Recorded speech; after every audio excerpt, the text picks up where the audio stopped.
Olá, pessoal. Falando desse livro daqui, O Mito da Criatividade, do Fábio Zugman.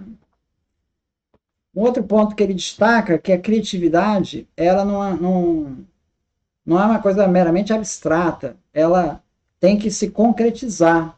Então, nesse sentido, ele destaca que a criatividade ela requer habilidades de liderança, já que um indivíduo criativo precisa, além de recrutar aliados, convencer outras pessoas acerca do valor de suas ideias. Então, o indivíduo criativo, para ele, tem que ser completo. Não adianta nada você ter uma grande ideia e você ficar com ela e você não conseguir levar essa ideia adiante. Então, ele dá o exemplo aqui, o livro do Freud, A Interpretação dos Sonhos, foi publicado em 1900. Hoje ele é reconhecido como um clássico, mas em seus 2 primeiros anos de lançamento, o livro só vendeu 315 exemplares, deixando de ser publicado logo em seguida. Olha,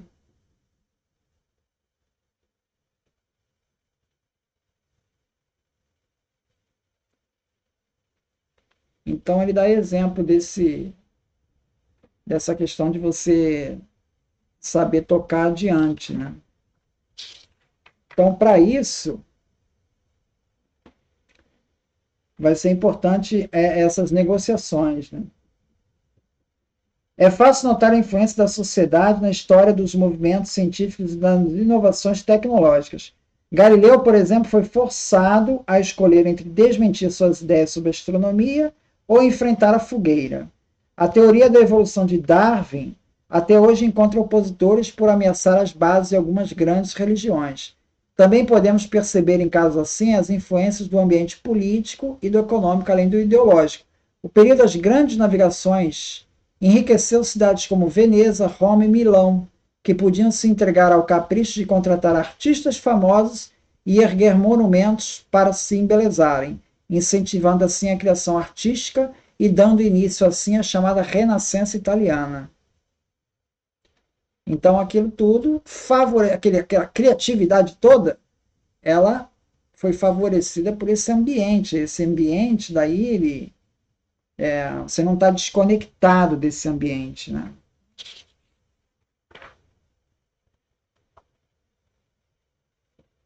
Então ele vai rebater na figura do herói isolado, outro mito que se propaga, né? Do inventor genial isolado. Na verdade, essa pessoa ela tem que saber como negociar para transformar aquilo numa realidade.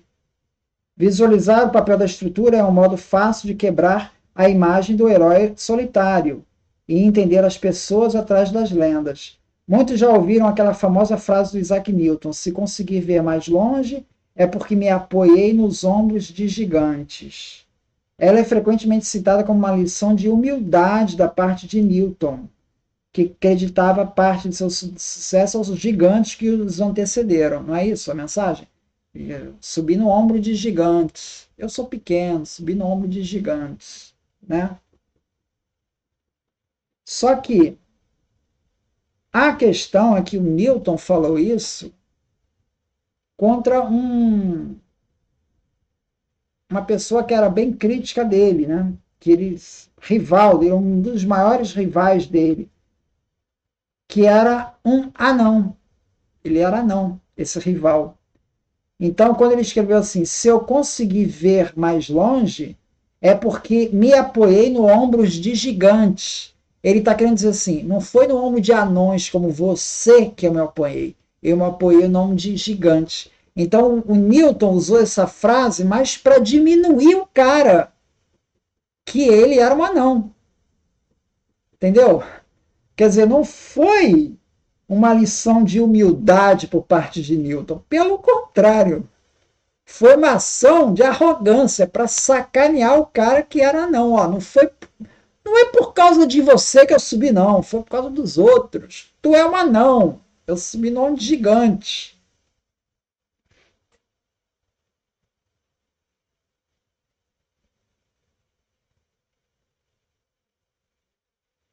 Então isso faz parte da lenda em torno da figura do Newton, né? Que a gente constrói uma imagem do Newton.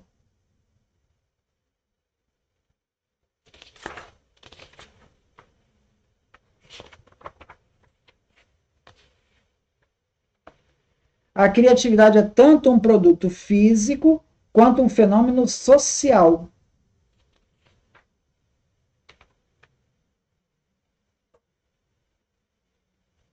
Aqui ele se refere a um estudo do pesquisador John Hayes, que ele quis descobrir qual seria, em média, o tempo necessário para se adquirir a maestria em um domínio qualquer. Ele analisou a vida de 76 compositores, procurando calcular o tempo decorrido entre o começo de suas carreiras e o momento em que compuseram sua obra-prima. Dos 500 trabalhos notáveis que esses indivíduos produziram, 497 foram compostos após o 10º ano de carreira. E os 3 restantes entre o 8º e o 9º. Então é aquela ideia do iceberg, né? Ou seja, para você chegar naquele pico da tua carreira, você já tem 10 anos ralando, que as pessoas não veem. É só veem a tua obra mestre lá. Não veem. Aqui, por exemplo, ele vai dar dois... por exemplo, o caso de Mozart. Mozart já começou a compor com 6 anos de idade. Só que as peças ali com 6 anos não são lá grandes coisas, como se esperava, né? Ele só vai começar a fazer o primeiro grande trabalho dele, foi o Concerto para Piano número 9, que é quando ele já tinha 20 anos. Então ele já tinha 15 anos. Então ele está na média. Até o Mozart, que você diria, não, o Mozart está fora dessa média. Não, está dentro. O Mozart já estava com 15 anos de carreira. Então é esse trabalho de ralar que normalmente a história esconde. E aí acaba construindo um mito de que foi iluminado. Né?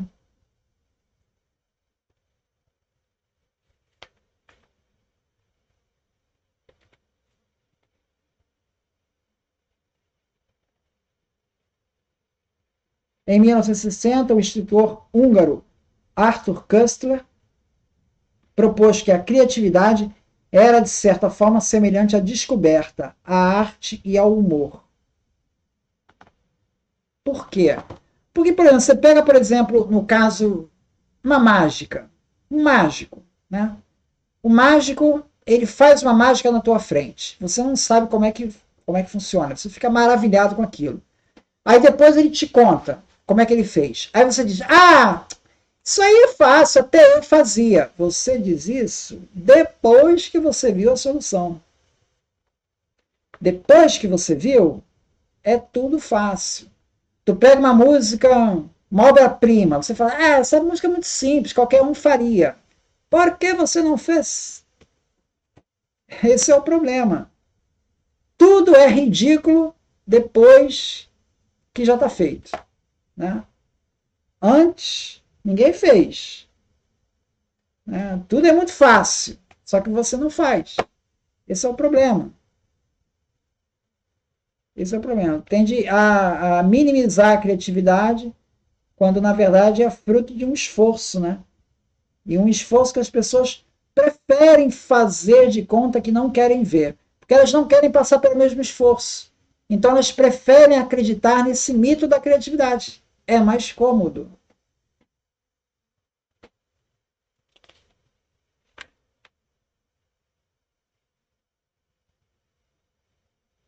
Você já se parou para pensar em como se constrói uma boa narrativa? Vou lhe contar o segredo. Uma boa história, um bom filme, é aquele que somos constantemente surpreendidos por fatos novos. É aquele em que, em cada minuto, um novo desdobramento nos faz compreender um pouco mais acerca daquele universo a que fomos apresentados. Então, isso que faz motivar a pessoa. A novidade, essa inquirição constante, é o que vai motivando a pessoa a novos desafios. Isso faz parte do processo. Assim como o erro faz parte do processo. O mesmo ocorre na criatividade. Uma boa ideia é aquela que nos mostra o que já sabíamos de um jeito levemente diferente. Uma ideia criativa mistura elementos da mesma forma que o fazem um bom filme ou uma boa piada. Junta informações que estavam à nossa frente, disponíveis, e nos revela algo novo, de uma forma que não havíamos previsto, mas que mesmo assim não deixa de fazer sentido. Então, se você vai ver os documentos de patente, você imagina que vai encontrar coisas revolucionárias ali? Não. São sempre pequenos incrementos. São sempre pequenos incrementos. Então, a invenção é feita desse constante aperfeiçoamento. É isso que dá a invenção. Gostamos de histórias de imagens que nos provocam essas reações. E gostamos quando o nosso trabalho nos leva a qualquer uma delas. É aqui que procuraremos a chave para uma boa ideia. Pessoas criativas parecem boas em encontrar semelhanças ocultas, criar incongruências controladas, associar coisas que antes delas pareciam impossíveis de se misturar. Henri Poincaré, o matemático, dizia que toda ideia é uma analogia, uma ligação entre conceitos antes desconexos. Então nunca é uma criação do nada, né? É sempre em cima de um trabalho coletivo. Você pega o trabalho de outros, faz um incremento, trata aquilo de uma maneira diferente. E daí surge, então, a formação de uma nova ideia. Muito obrigado, então.